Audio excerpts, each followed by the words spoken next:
Setahu pemahaman saya, oknum itu adalah eh, sekelompok kecil. Jadi kalau bahasa Inggris itu a few, di antara satu institusi atau satu kelompok. Jadi misalnya kalau ada 100 orang, lantas ada satu orang yang berbeda, itu namanya oknum, gitu kan ya. Karena dia minoritas, karena oknum itu bukan mewakili kelompok atau bukan mewakili institusi.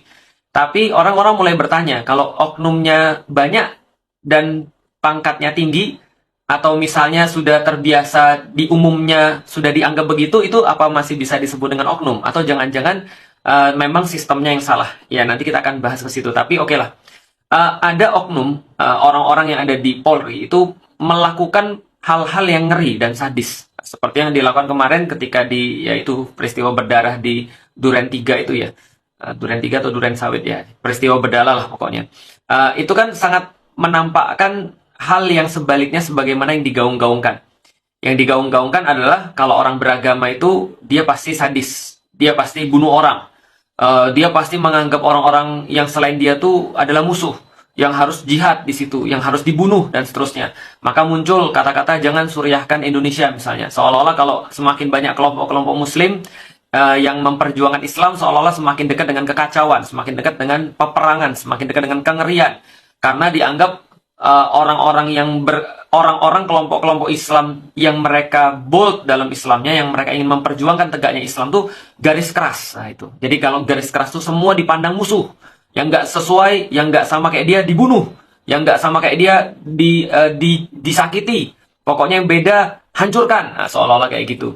Nah, ternyata kalau kita lihat sekarang, malah yang ngomong tentang radikalisme, malah yang yang koar-koar tentang toleransi, yang banyak ngomong tentang keadilan, justru terbukti berkoalisi, berkomplot untuk melakukan kejahatan. Coba lihat ya. Kalau andaikan orang-orang Muslim atau kelompok-kelompok Muslim, semisal FPI, HTI, Habib Rizik, Felix Xiao misalnya, ya itu kan yang dianggap radikal. Siapa lagi? Ustadz Abdul Somad. Siapa lagi? Ya orang-orang yang semisal dengannya. Pertanyaannya sederhana, pernah nggak kita melihat atau kita mendengar kasus bahwa mereka itu korupsi misalnya, atau maling uang negara, atau misalnya mereka itu ngebunuh orang misalnya, atau mereka itu berkomplot dengan kekuasaan mereka lalu kemudian menggunakan kekuasaan itu untuk menghilangkan nyawa seorang secara sadis? Kayaknya tidak. Kenapa?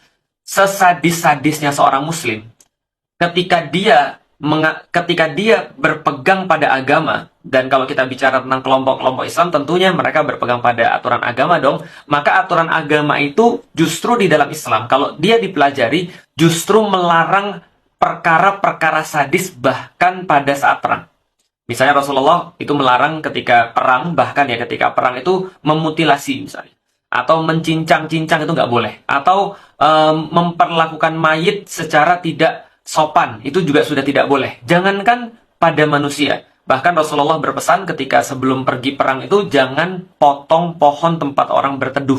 Jangan membumi hanguskan orang. Jadi ngetrap orang di satu tempat lalu dibakar. Jangan.